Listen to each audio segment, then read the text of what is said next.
나를 죽이지 않는 것은 나를 더 강하게 만든다. 니체. 인생이 완전히 바닥을 쳤다고 느껴질 때, 내 모든 노력이 철저하게 박살나고 처참하게 실패했을 때, 당신은 가장 먼저 무엇을 찾습니까? 따뜻한 위로? 술 한 잔? 아니면 세상이 불공평해서 그래 라는 얄팍한 자기 합리화? 우리는 고통이 닥치면 어떻게든 그 상처를 싸매고 세상에서 가장 불쌍한 피해자가 되어 동정받기를 원합니다. 상처를 핥으며 주저앉아 있는 것만큼 쉽고 달콤한 도피처는 없으니까요. 하지만 인간의 그 나약하고 비겁한 본성을 향해 철학자 프리드리히 니체는 망치를 쳐들고 철학사상 가장 잔인하고도 압도적인 선언을 내리꽂습니다. 나를 죽이지 않는 것은 나를 더 강하게 만든다. 철학의 시선에서 볼 때 당신이 겪는 참담한 실패와 모욕, 끔찍한 시련들은 피하고 도망쳐야 할 저주가 아닙니다. 그것은 내 안의 찌질함을 불태워버리고 나를 완전히 새로운 차원의 존재로 끌어올리기 위한 가장 완벽한 장작입니다. 내 흉통을 완전히 끊어놓지 못한 고통 따위는 그저 나를 더 지독하고 날카롭게 벼려낼 사포질에 불과하다는 것이죠. 이 말이 처음 귀에 닿을 때 대부분의 사람들은 고개를 끄덕이며 맞아, 힘든 일을 겪으면 강해지지 라고 가볍게 넘깁니다. 마치 운동을 하면 근육이 붙는다는 상식적인 이야기처럼 받아들이는 것이죠. 그런데 니체가 이 말을 던진 맥락을 제대로 들여다보면 이것은 그런 따뜻하고 희망적인 격려와는 완전히 다른 차원의 이야기입니다. 니체는 당신을 위로하려고 이 말을 한 것이 절대 아닙니다. 오히려 당신의 위로받고 싶은 마음 자체를 부숴버리려고 한 것에 가깝습니다. 우리가 보통 고통이 나를 성장시킨다 라고 말할 때 거기에는 은연중에 이런 전제가 깔려 있습니다. 고통에는 어떤 목적이 있고 그 고통을 견디면 반드시 보상이 따라온다는 믿음 말입니다. 마치 시험 공부가 힘들지만 합격이라는 결과로 보상받는 것처럼 고통에도 의미가 있고 방향이 있다고 믿고 싶어 하는 것이죠. 그래서 사람들은 힘든 일이 닥치면 이것도 다 이유가 있겠지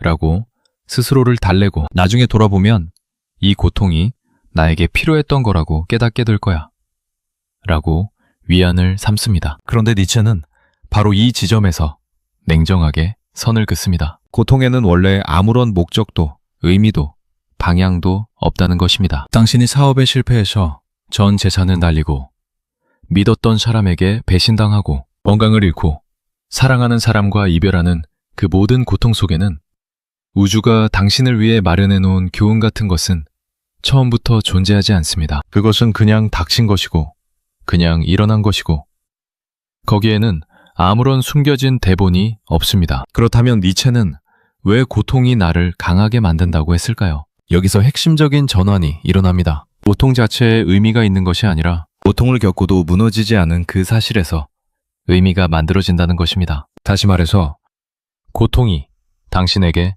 선물을 주는 것이 아닙니다. 당신이 고통의 한복판에서 일어서는 바로 그 순간 당신 스스로가 의미를 창조하는 것입니다. 이것은 단순한 말장난이 아닙니다. 세상을 바라보는 시선 자체가 완전히 뒤집히는 이야기입니다. 보통 우리는 이렇게 생각합니다. 세상에는 어떤 질서가 있고 착하게 살면 좋은 일이 생기고 열심히 노력하면 성공하고 고통을 참으면 보상이 온다고 말입니다. 이런 생각의 뿌리에는 세상이 공정하다는 믿음 혹은 적어도 공정해야 한다는 기대가 자리 잡고 있습니다. 그런데 현실은 어떻습니까? 착하게 산 사람이 암에 걸리고 성실하게 일한 사람이 구조조정 당하고 아무 잘못 없는 아이가 사고를 당합니다. 세상은 공정하지 않습니다. 세상은 당신의 노력이나 선의 따위에는 관심이 없습니다. 세상은 그냥 돌아가고 고통은 그냥 찾아오고 거기에는 이유도 목적도 없습니다. 이 사실을 정면으로 마주하면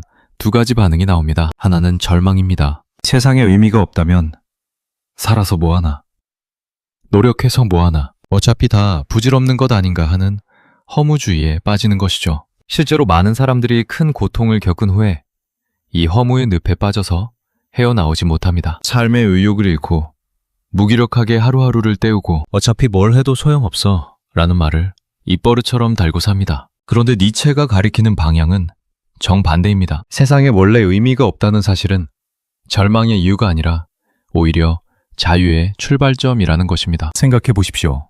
만약 세상에 정해진 의미가 있다면 당신은 그 의미에 맞춰서 살아야 합니다. 누군가가 정해놓은 각본대로 연기해야 하는 배우처럼 말입니다. 그런데 세상에 정해진 의미가 없다면 당신이 직접 의미를 만들 수 있습니다. 당신이 각본도 쓰고 연출도 하고 주연도 맡는 것입니다. 고통에 원래 의미가 없다는 사실은 바로 당신이 그 고통에 자신만의 의미를 부여할 수 있는 권리를 갖게 된다는 뜻입니다. 니체가 나를 죽이지 않는 것은 나를 더 강하게 만든다 라고 선언할 때 이것은 고통을 겪으면 자동으로 강해진다는 말이 아닙니다. 고통을 겪고도 죽지 않았다면 그 사실 자체를 발판 삼아 스스로를 더 강한 존재로 만들어내라는 명령에 가깝습니다. 수동적으로 기다리는 것이 아니라 능동적으로 자기 자신을 창조하라는 것입니다. 여기서 한 가지 중요한 점을 짚고 넘어가야 합니다. 니체는 모든 고통이 사람을 강하게 만든다고 말한 적이 없습니다. 세상에는 사람을 완전히 부셔버리는 고통도 있고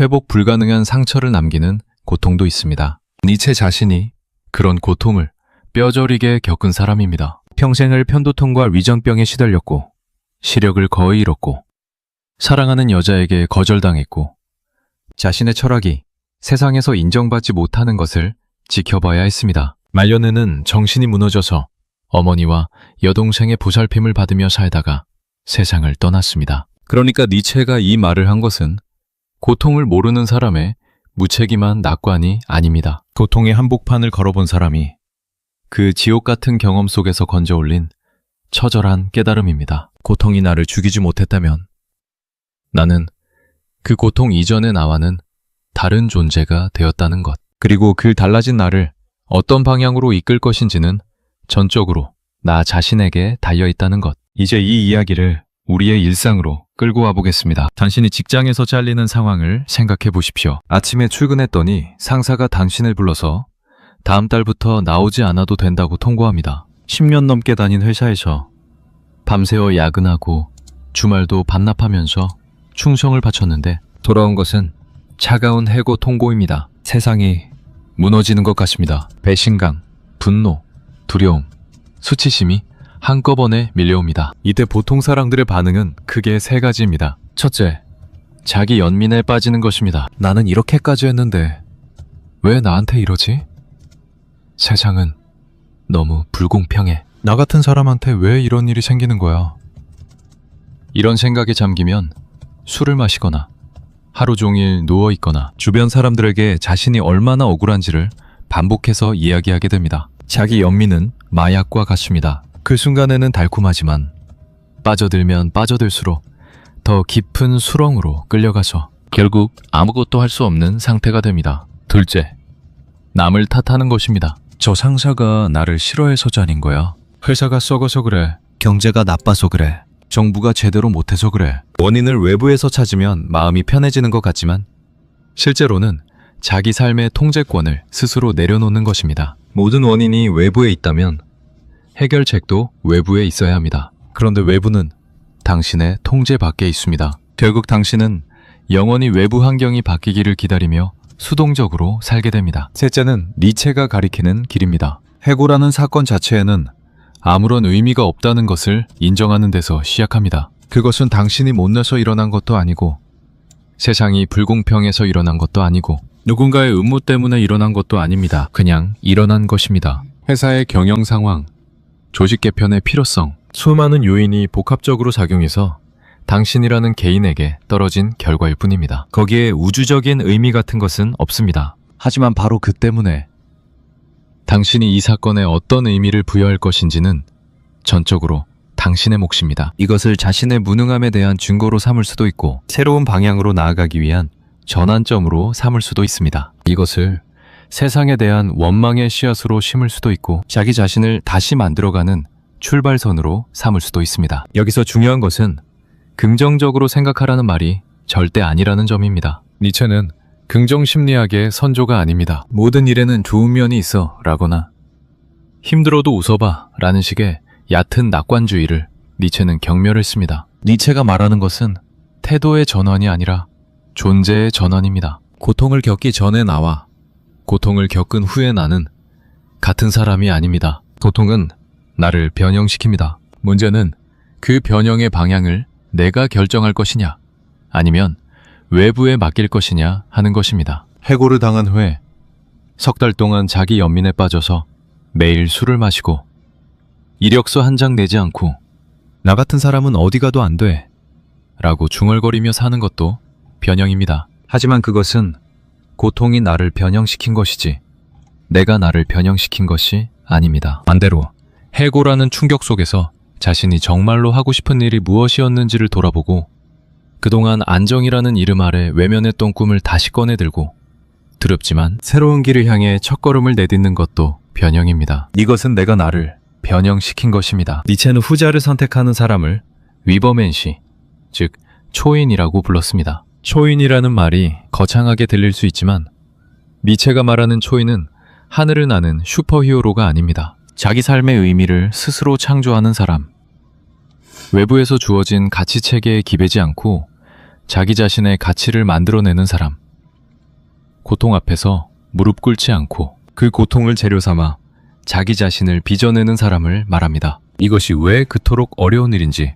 생각해 보겠습니다. 인간은 본능적으로 고통을 회피합니다. 이것은 생존 본능이기 때문에 어찌 보면 당연합니다. 뜨거운 것에 손을 대면 반사적으로 손을 빼는 것처럼 심리적 고통이 찾아오면 본능적으로 그것을 피하려 합니다. 술을 마시거나 쇼핑을 하거나 끊임없이 스마트폰을 들여다보거나 다른 사람의 험담을 하면서 자기 문제에서 눈을 돌리는 것들이 전부 고통 회피의 방법들입니다. 그런데 니체의 관점에서 보면 고통을 회피하는 것은 자기 자신을 성장시킬 기회를 회피하는 것과 같습니다. 보통은 나를 변형시키는 힘을 가지고 있는데 그 힘을 피하면 나는 영원히 지금의 나에 머물러 있게 됩니다. 니체에게 있어서 가장 비극적인 삶은 고통 없는 삶이 아닙니다. 고통을 겪고도 아무것도 달라지지 않는 삶.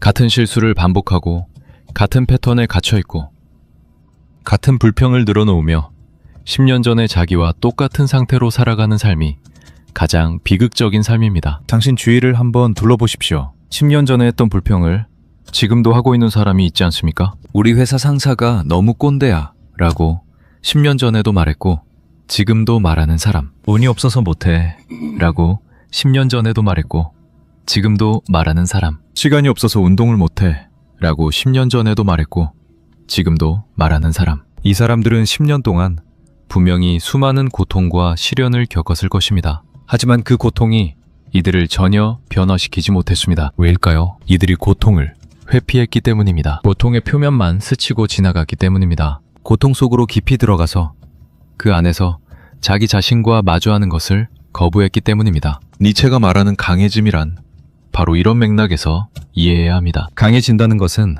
근육이 커지거나 감정이 무뎌지는 것이 아닙니다. 자기 자신을 더 깊이 이해하게 되고 자기 삶의 주인으로서 더 단단해지고 외부의 평가나 상황에 흔들리지 않는 내면의 축을 세우는 것입니다. 이것을 더 구체적으로 풀어보겠습니다. 당신이 사랑하는 사람에게 버림받았다고 합시다. 5년을 함께했던 사람이 어느 날 갑자기 떠났습니다. 이유도 제대로 설명하지 않고 그냥 우리 안 맞는 것 같아 라는 한마디를 남기고 사라졌습니다. 가슴이 찢어지는 고통입니다. 숨을 쉬는 것조차 힘듭니다. 아침에 눈을 뜨는 것이 두렵습니다. 그 사람과 함께했던 장소를 지나갈 때마다 눈물이 납니다. 이 고통의 한복판에서 보통 사람들은 두 가지 함정에 빠집니다. 하나는 상대방에 대한 집착입니다. 내가 뭘 잘못했을까? 내가 좀 더 잘했으면 안 떠났을까? 저 사람을 다시 돌아오게 할 수 있는 방법은 없을까? 이런 생각에 사로잡히면 몇 달이고 몇 년이고 그 사람의 그림자 속에서 살게 됩니다. 또 하나는 자기 비하입니다. 나는 사랑받을 자격이 없는 사람인가 봐. 나한테는 뭔가 근본적인 문제가 있어. 앞으로도 누구와 사귀든 결국 떠날 거야. 이런 결론을 내리면 이후의 모든 관계에서 불안과 두려움에 시달리며 진정한 친밀감을 경험하지 못하게 됩니다. 니체의 시선으로 보면 이 두 가지 반응 모두 고통에 지배당하는 것입니다. 고통이 나의 사고방식을 결정하고 고통이 나의 자기인식을 결정하고 고통이 나의 미래 행동을 결정하도록 내버려두는 것입니다. 나를 죽이지 않은 것이 나를 약하게 만들고 있는 셈입니다. 반대의 길을 가보겠습니다. 이별의 고통 속에서 자기 자신에게 이렇게 묻는 것입니다. 나는 이 관계에서 진정으로 나 자신이었는가? 상대방의 기대에 맞추려고 내 본래의 모습을 숨기지는 않았는가? 나는 이 사람을 정말로 사랑한 것인가? 아니면 혼자가 되는 것이 두려워서 관계에 매달린 것인가? 이런 질문들은 뼈를 깎는 것처럼 아픕니다. 하지만 이 질문들을 피하지 않고 끝까지 파고 들어가면 이전에는 보이지 않았던 자기 자신의 모습이 드러납니다. 어쩌면 나는 상대방의 감정에 지나치게 의존하고 있었을지도 모릅니다. 어쩌면 나는 관계 속에서 나 자신의 욕구를 제대로 표현하지 못하고 있었을지도 모릅니다. 어쩌면 나는 사랑이라는 이름 아래 실은 두려움과 불안을 숨기고 있었을지도 모릅니다. 이런 깨달음에 도달하는 것은 달콤하지 않습니다. 오히려 이별보다 더 아플 수 있습니다. 상대방을 탓하는 것이 아니라 나 자신의 민낯을 마주해야 하기 때문입니다. 하지만 바로 이 과정을 통해서 당신은 이전과는 다른 사람이 됩니다. 다음 관계에서는 더 솔직하게 자기 자신을 드러낼 수 있게 됩니다. 상대방에게 의존하지 않고 자기 자신의 두 발로 서면서도 깊은 친밀감을 나눌 수 있게 됩니다. 이것이 니체가 말하는 강해짐입니다. 그런데 여기서 한 가지 오해를 바로잡아야 합니다. 니체의 이 말을 듣고 그러면 고통을 일부러 찾아다녀야 하나? 라고 생각하는 사람들이 있습니다. 일부러 힘든 일을 만들어서 자기를 단련시켜야 한다고 해석하는 것이죠. 이것은 니체의 의도와 완전히 다릅니다. 니체는 고통을 찾아가라고 한 적이 없습니다. 고통은 찾아가지 않아도 옵니다. 삶이 당신에게 던지는 고통은 당신이 원하든 원하지 않든 찾아옵니다. 니체가 말하는 것은 그 피할 수 없는 고통이 왔을 때 그것을 어떻게 대할 것인가 하는 것입니다. 또 하나의 오해는 고통을 참으라는 말로 받아들이는 것입니다. 이를 악물고 견뎌라, 울지 마라, 약한 모습을 보이지 마라 라는 식의 억지. 간이남과 니체의 철학은 아무런 관계가 없습니다. 니체는 고통 앞에서 울지 말라고 한 적이 없습니다. 고통 앞에서 무너지지 말라고 한 적도 없습니다. 인간은 무너질 수 있고 울 수 있고 절망할 수 있습니다. 중요한 것은 무너진 후에 어떻게 하느냐입니다. 바닥에 주저앉은 채로 영원히 머물 것이냐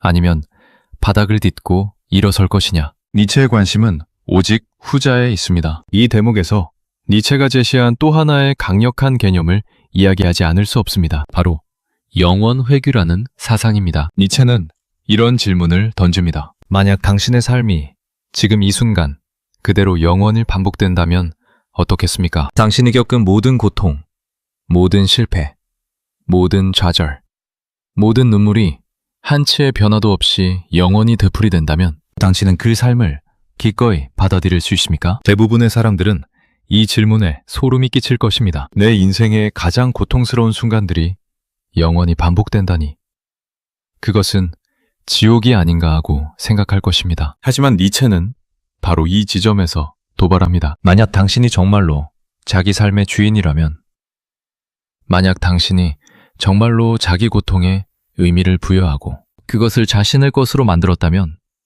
이 영원 회귀를 두려워할 이유가 없다는 것입니다. 오히려 좋다, 다시 한번 이라고 외칠 수 있어야 한다는 것입니다. 이것이 무슨 말인지 풀어보겠습니다. 당신이 사업에 실패했다고 합시다. 전 재산을 날리고 빚뒤에 앉고 가족들의 실망스러운 눈빛을 견뎌야 했습니다. 이 경험이 영원히 반복된다면 끔찍할 것 같습니다. 하지만 만약 그 실패를 통해서 당신이 진정으로 변화했다면 이야기가 달라집니다. 그 실패를 겪기 전에는 돈과 성공에만 매달려서 정작 중요한 것을 놓치고 살았는데 실패 후에 진짜 소중한 것이 무엇인지 깨달았다면, 그 실패가 없었더라면, 결코 만나지 못했을 사람을 만났다면, 그 실패를 계기로 완전히 새로운 분야에 도전해서 이전보다 훨씬 충만한 삶을 살게 되었다면, 그렇다면 그 실패는 더 이상 저주가 아닙니다. 그것은 당신이라는 존재를 만들어낸 필수 불가결한 한 조각이 됩니다. 영원 회귀에 대해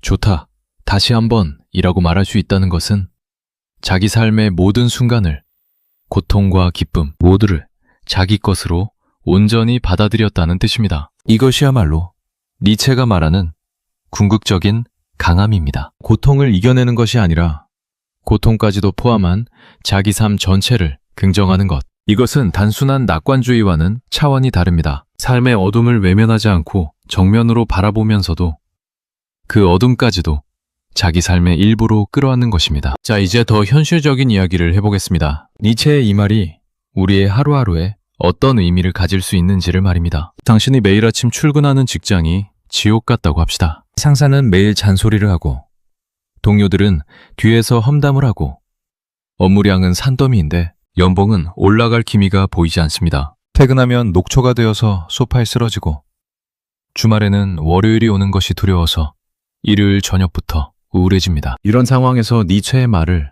어떻게 적용할 수 있을까요? 먼저 분명히 해야 할 것이 있습니다. 니체는 참으라고 하지 않습니다. 부당한 상황을 감내하라고 하지 않습니다. 니체가 묻는 것은 이것입니다. 이 상황이 너를 죽이고 있는가? 아니면 죽이지 않고 있는가? 만약 이 상황이 당신의 정신 건강을, 신체 건강을, 인간으로서의 존엄을 파괴하고 있다면 그것은 당신을 죽이고 있는 것입니다. 그렇다면 도망치는 것이 정답입니다. 니체는 무의미한 고통 앞에서 순교하라고 한 적이 없습니다. 하지만 만약 그 상황이 힘들기는 하지만 당신을 완전히 부수지는 못하고 있다면 니체는 묻습니다. 그 고통 속에서 당신은 무엇을 배우고 있는가? 그 불합리한 상사를 통해 당신은 어떤 대인관계 기술을 연마하고 있는가? 그 과도한 업무를 통해 당신은 어떤 전문성을 쌓고 있는가? 그 부정적인 환경 속에서 당신은 자기 자신의 어떤 한계를 발견하고 있는가? 이런 질문을 던지는 것은 현실을 합리화하라는 뜻이 아닙니다. 부당한 상황을 이것도 다 성장의 기회야 라고 포장하라는 뜻이 아닙니다. 다만 어차피 그 상황 안에 있다면 그 상황에서 끌어낼 수 있는 것을 끌어내라는 뜻입니다. 니체의 표현을 빌리자면 운명을 사랑하라는 것입니다. 아모르 파티, 자기에게 주어진 운명에 대해 이것이 내 운명이었다면 나는 이 운명을 사랑하겠다. 이 운명 속에서 나를 만들어가겠다. 라고 선언하는 것입니다. 아모르 파티라는 개념은 니체 철학의 핵심 중의 핵심입니다. 이것은 단순히 운명에 순응하라는 체념과는 전혀 다릅니다. 체념은 어차피 바꿀 수 없으니 받아들여 라는 수동적 태도입니다. 하지만 아모르 파티는 내 운명의 모든 것을, 고통까지도 적극적으로 사랑하겠다 라는 능동적 선언입니다. 체념하는 사람은 고개를 숙이지만 운명을 사랑하는 사람은 고개를 들어 정면으로 바라봅니다. 한 가지 예를 들어보겠습니다. 당신의 아이가 큰 병에 걸렸다고 합시다. 의사는 오랜 치료가 필요하다고 말합니다. 당신의 세계는 산산조각이 납니다. 부모로서 느끼는 죄책감, 두려움, 무력감이 당신을 짓누릅니다. 이 상황은 당신이 선택한 것이 아닙니다. 당신의 잘못으로 일어난 것이 아닙니다. 그냥 일어난 것입니다. 이때 니체의 시선은 이렇게 말합니다. 이 고통 속에서 당신은 이전에는 상상도 하지 못했던 깊이의 사랑을 경험하게 될 것입니다. 아이의 작은 미소 하나에 온 세상을 얻은 것 같은 기쁨을 느끼게 될 것입니다. 삶이 얼마나 소중하고 연약한 것인지를 머리가 아니라 온몸으로 느끼게 될 것입니다. 주변에서 도움의 손길을 내미는 사람들의 따뜻함을 발견하게 될 것입니다. 그리고 이 모든 경험이 당신을 이전과는 완전히 다른 사람으로 만들 것입니다. 더 깊이 사랑할 수 있는 사람, 더 많이 감사할 수 있는 사람, 삶의 한순간 한순간을 허투루 보내지 않는 사람으로 말입니다. 물론 이것은 아이의 병이 좋은 일이라는 뜻이 절대 아닙니다. 고통은 고통입니다. 끔찍한 것은 끔찍한 것입니다. 니체는 고통을 미화하지 않습니다. 다만 그 고통이 왔을 때 그것에 압도당해서 무너지는 대신 그 고통을 관통해서 이전과는 다른 존재가 되는 것이 가능하다고 말하는 것입니다. 이 지점에서 많은 사람들이 드는 의문이 있습니다. 그래도 너무 큰 고통은 사람을 부숴버리지 않나? 모든 고통을 극복할 수 있다는 것은 현실과 동떨어진 이상론 아닌가? 이 의문은 완전히 타당합니다. 그리고 니체 역시 이것을 알고 있었습니다. 니체는 나를 죽이지 않는 것이라고 분명히 조건을 달았습니다. 나를 죽이는 것은 나를 강하게 만들지 않습니다. 나를 완전히 파괴하는 고통은 극복의 대상이 아니라 생존의 문제입니다. 니체가 이야기하는 것은 살아남은 후의 이야기입니다. 죽지 않았다는 전제하에서의 이야기입니다. 세상에는 사람을 완전히 무너뜨리는 고통이 분명히 존재합니다. 전쟁의 참상을 겪은 사람, 극심한 학대를 당한 사람, 사랑하는 사람을 갑자기 잃은 사람들이 겪는 고통은 극복하면 강해져 라는 한마디로 소비될 수 있는 것이 아닙니다. 이런 경우에는 전문적인 도움이 필요하고 시간이 필요하고 주변에 따뜻한 지지가 필요합니다. 니체의 말을 이런 상황에 무분별하게 적용하는 것은 오히려 해가 될 수 있습니다. 하지만 우리 대부분이 일상에서 겪는 고통의 대부분은 이런 극단적인 것이 아닙니다. 시험에 떨어지고 승진에서 밀리고 사업이 안 되고 관계가 깨지고 건강이 나빠지고 돈이 부족하고 외로움을 느끼는 이런 종류의 고통입니다. 이런 고통은 끔찍하게 느껴지지만 우리를 죽이지는 않습니다. 그리고 바로 이런 고통에 대해 니체의 말은 강력한 힘을 발휘합니다. 당신이 시험에 떨어졌다고 합시다. 1년을 준비한 시험에서 불합격 통보를 받았습니다. 같이 공부했던 친구들은 합격했는데 나만 떨어졌습니다. 수치스럽고 분하고 자신이 형편없게 느껴집니다. 이 상황에서 대부분의 사람들은 두 가지 중 하나를 합니다. 시험을 포기하거나 억지로 다시 공부를 시작하거나. 포기하는 사람은 이렇게 말합니다. 나는 이 분야에 재능이 없나 봐. 더 이상 시간 낭비하고 싶지 않아. 이것은 고통을 회피하는 것입니다. 다시 도전해서 또 떨어질 수 있는 고통. 그 불확실성이 두려워서 아예 시도를 포기하는 것입니다. 억지로 다시 공부를 시작하는 사람은 이렇게 합니다. 불합격의 원인을 분석하지 않고 자기 공부 방법을 돌아보지 않고 그냥 더 많은 시간을 투자합니다. 하루에 12시간, 14시간을 공부합니다. 이것은 고통을 이를 악물고 참는 것입니다. 하지만 같은 방법으로 같은 시간을 투자하면 같은 결과가 나올 가능성이 높습니다. 니체의 길은 다릅니다. 불합격이라는 사건을 단순한 실패로 보지 않고 자기 자신을 들여다보는 거울로 사용하는 것입니다. 나는 왜 이 시험을 보려고 하는가? 정말로 이 분야에 열정이 있는가? 아니면 남들이 가는 길이라서 따라가고 있는 것인가? 내 공부 방법에는 어떤 문제가 있었나? 나는 이해하지 못한 것을 넘어가는 습관이 있지 않았나? 나는 이 시험을 위해 정말로 전력을 다했나? 아니면 어딘가에서 자기 기만을 하고 있었나? 이런 질문을 통해 당신은 단순히 시험 합격을 위한 전략만 바꾸는 것이 아니라 자기 자신에 대한 이해를 한 단계 깊게 합니다. 그리고 그 깊어진 이해를 바탕으로 다시 도전합니다. 이번에는 같은 사람이 같은 시험을 보는 것이 아닙니다. 변화한 사람이 새로운 마음으로 도전하는 것입니다. 결과가 어떻든 이 과정 자체가 당신을 강하게 만드는 것입니다. 니체의 사상을 깊이 이해하기 위해서는 그의 유명한 비유인 낙타, 사자, 아이의 세 단계 변형에 대해서도 생각해 볼 필요가 있습니다. 니체는 인간의 정신이 세 단계를 거쳐 변형된다고 말했습니다. 첫 번째 단계는 낙타입니다. 낙타는 무거운 짐을 지고 사막을 걷습니다. 나에게 더 무거운 것을 달라고 말하며 모든 의무와 책임과 고통을 묵묵히 짊어집니다. 이것은 세상이 부과하는 가치관과 규범을 성실하게 따르는 단계입니다. 부모님이 시키는 대로 공부하고 사회가 요구하는 대로 취직하고 관습이 정해놓은 대로 결혼하고 주변의 기대에 부응하려고 자신을 끊임없이 채찍질하는 삶입니다. 두 번째 단계는 사자입니다. 낙타가 사막에서 만나는 것은 거대한 용인데 그 용의 비늘 하나하나에는 너는 해야 한다 라는 글씨가 새겨져 있습니다. 사자는 이 용에게 아니라고 포효합니다. 나는 원한다 라고 선언합니다. 이것은 세상이 부과한 가치를 거부하고 자기 자신의 목소리를 내기 시작하는 단계입니다. 남들이 좋다고 하는 것이 아니라 내가 원하는 것을 추구하기 시작하는 것입니다. 세 번째 단계는 아이입니다. 아이는 순수한 긍정과 창조의 상징입니다. 아이는 새로운 시작을 놀이처럼 즐기며 스스로 굴러가는 바퀴처럼 자기 자신의 움직임으로 돌아갑니다. 이것은 세상이 부과한 가치를 거부하는 것을 넘어서 자기 자신만의 새로운 가치를 창조하는 단계입니다. 나를 죽이지 않는 것은 나를 더 강하게 만든다 라는 말은 이 세 단계 변형의 과정 전체와 깊이 연결되어 있습니다. 보통은 낙타의 단계에서 우리가 지고 가는 짐 중 하나입니다. 하지만 그 고통이 우리를 죽이지 않았을 때 우리는 사자가 될 기회를 얻습니다. 이 고통은 내가 져야 할 짐이 아니다. 나는 이 고통에 대해 나 자신의 태도를 결정할 권리가 있다 라고 포효하는 것입니다. 그리고 궁극적으로는 아이의 단계에 도달합니다. 고통조차도 자기 삶의 놀이의 일부로 받아들이며 그 속에서 새로운 가치를 창조하는 것입니다. 이것이 현실에서 어떻게 작동하는지 한 가지 더 예를 들어보겠습니다. 당신이 50대 중반에 큰 병을 진단받았다고 합시다. 의사가 말합니다. 앞으로 생활 방식을 완전히 바꾸셔야 합니다. 술도 끊어야 하고 식단도 바꿔야 하고 규칙적으로 운동을 하셔야 합니다. 젊은 시절의 자유로운 생활 방식은 더 이상 가능하지 않습니다. 몸이 예전 같지 않다는 사실이 서글프고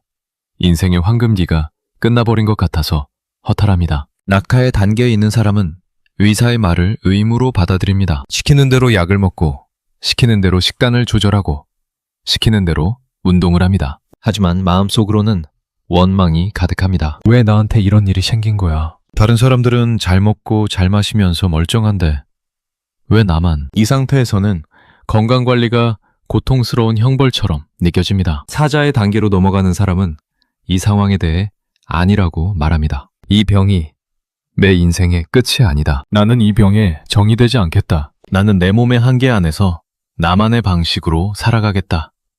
라고 선언합니다. 아이의 단계에 도달한 사람은 더 나아갑니다. 이 병을 계기로 지금까지 외면했던 것들을 돌아봅니다. 바쁘다는 핑계로 소홀했던 가족과의 시간을 다시 만들어갑니다. 건강한 식단을 탐구하면서 요리라는 새로운 즐거움을 발견합니다. 매일 아침 산책을 하면서 계절이 바뀌는 것을 온몸으로 느낍니다. 병이 없었더라면 결코 경험하지 못했을 삶의 새로운 차원을 열어가는 것입니다. 이것이 과연 가능한 이야기인지 의심하는 분들이 계실 것입니다. 솔직히 말해서 쉬운 일은 절대 아닙니다. 니체 자신도 이것이 쉽다고 말한 적이 없습니다. 오히려 니체는 이것이 인간이 할 수 있는 가장 어려운 일이라고 말했습니다. 자기 고통에 의미를 부여하고 자기 운명을 사랑하고 자기 삶 전체를 긍정하는 것은 대단한 용기를 필요로 합니다. 대부분의 사람들은 이 길을 가지 않습니다. 그래서 니체는 초인이라는 개념을 이상으로 제시한 것입니다. 도달하기 어렵지만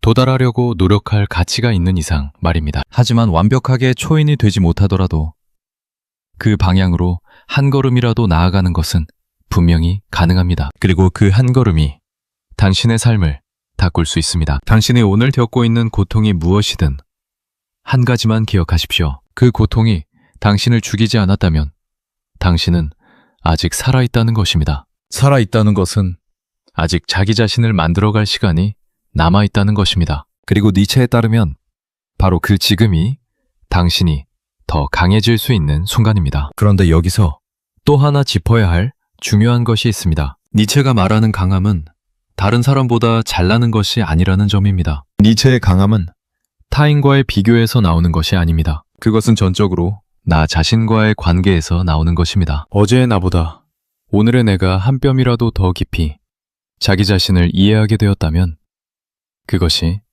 강해진 것입니다. 어제는 피하고 싶었던 감정을 오늘은 정면으로 마주할 수 있게 되었다면 그것이 강해진 것입니다. 어제는 남의 시선에 흔들렸던 마음이 오늘은 조금 더 단단하게 자기 자리를 지킬 수 있게 되었다면 그것이 강해진 것입니다. 세상은 우리에게 끊임없이 강함의 기준을 제시합니다. 돈을 많이 벌어야 강한 것이고 높은 지위에 올라야 강한 것이고 남들보다 더 가져야 강한 것이라고 말합니다. 하지만 니체의 눈에 비친 진정한 강함은 이런 외적 기준과는 무관합니다. 진정한 강함은 자기 자신에게 솔직할 수 있는 용기, 자기 고통을 회피하지 않고 마주할 수 있는 담대함, 자기 삶의 의미를 스스로 창조할 수 있는 창의력에 있습니다. 이제 이 이야기의 마지막으로 니체가 우리에게 남긴 가장 강력한 메시지를 정리해 보겠습니다. 나를 죽이지 않는 것은 나를 더 강하게 만든다.